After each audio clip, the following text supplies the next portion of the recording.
Mingalaba from Yangon. Today we went for a little walk in our neighborhood actually and found a very famous pagoda which houses a massive big Buddha, a white Buddha. And then a little bit down the road we found an entrance to finding some very curious animals. Hint, come and see what we found. This temple, Kyauk Taw Gyi, I battle with this language, was built in 1951 and it was initiated by a very devout Buddhist monk. The site was chosen by astrologers and the funding came from the general public. So this is our first temple in Yangon.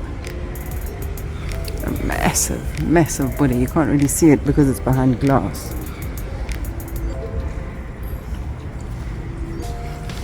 Very, very ornate. Gold everywhere.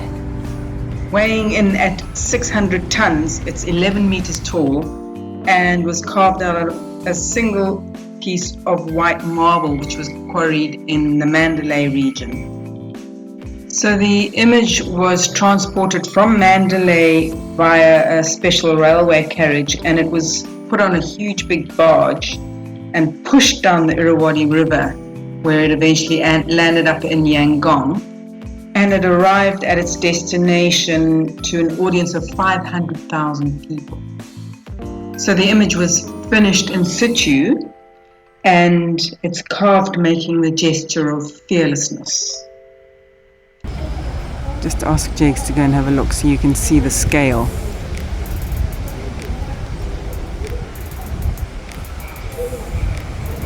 Just as a matter of interest, feet are considered dirty things, and you'll notice all the people here have got their feet facing away from Buddha.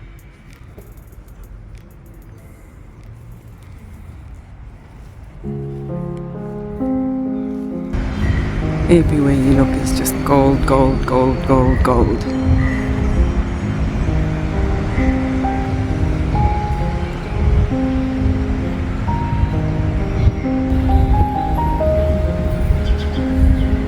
We found this experience to be really peaceful and quiet compared to a Shedagong where we went and there were thousands of people around. We found this really quite beautiful actually, and very well worth the visit. We've just seen the sign that says white elephant and we're going to go and check it out. I think it means that there's a real white elephant here. So let's go and see some beautiful green water here. We've seen a lot of dogs. You can see those dogs running over there. Lots of stray dogs, and we've been warned that this is the second worst place in the world for rabies. So we've even been told that we should be vaccinated. Oh, here's a little hydroponics thing, just in case they haven't got enough water, I guess. It's quite a nice, effective barrier. The monsoon season, very wet, very dull. All the roads are slippery. Jags has just had a fall, slipped on his elbows in the middle of the street, but he's okay. Oh, and I can see some little ellies over there. That's him. And a picture of him. Let's see where he is.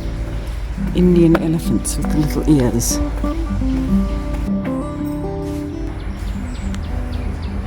This is as far as we can go.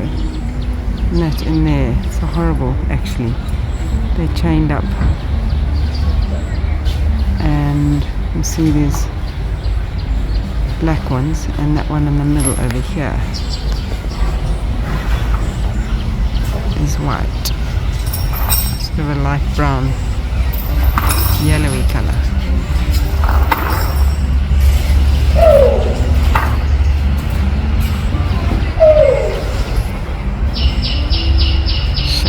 You see the chain. Not so lekker.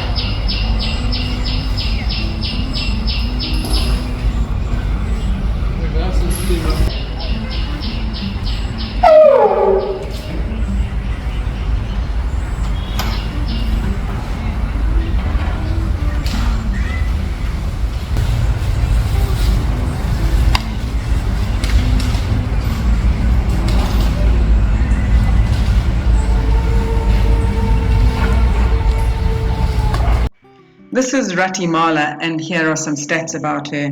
She's female, she's 24 years old, her back hangs down like the bough of a banana tree, her ears are larger than normal and resemble a triangular brass gong, her eyes are pearl, her body hair is white, tusks are a small pair, her tail is 4 foot 8 inches, height 7 foot 9 inches, body girth 10 foot 10 inches. Her nails, she's got 5 in the front, 5 in the back on each leg. Skin color is a light pink. The place she emerged was King Creek, Rakhine State. The date she emerged was 18 July 2002, and she arrived here on the 9th of February 2023.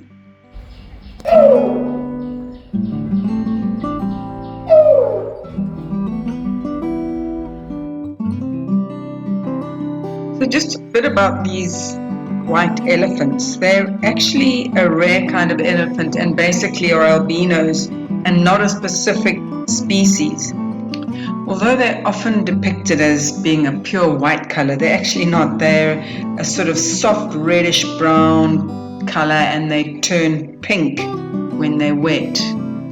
As with human albinos, they have very pale eyes and eyelashes, and then the elephants have pink toenails. And in Myanmar itself, there are 10 white elephants, which is quite a lot, I think. They're revered as really good omens and symbols of power and good fortune. And in Asia, the possession of a white elephant symbolizes kingship. And they're graded according to the size of their tusks, what their back looks like, what their ears look like, their eyes, their tail, and their toenails and their skin.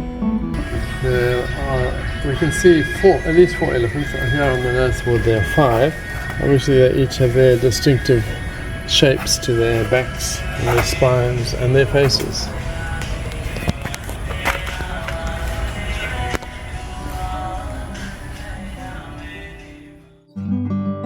And in history, competition for white elephants drove royalty to huge wars against each other. And the most famous of these were the elephant wars between the Thai and the Burmese kingdoms between 1500 and 1700s. So this goes back a long, long, long way.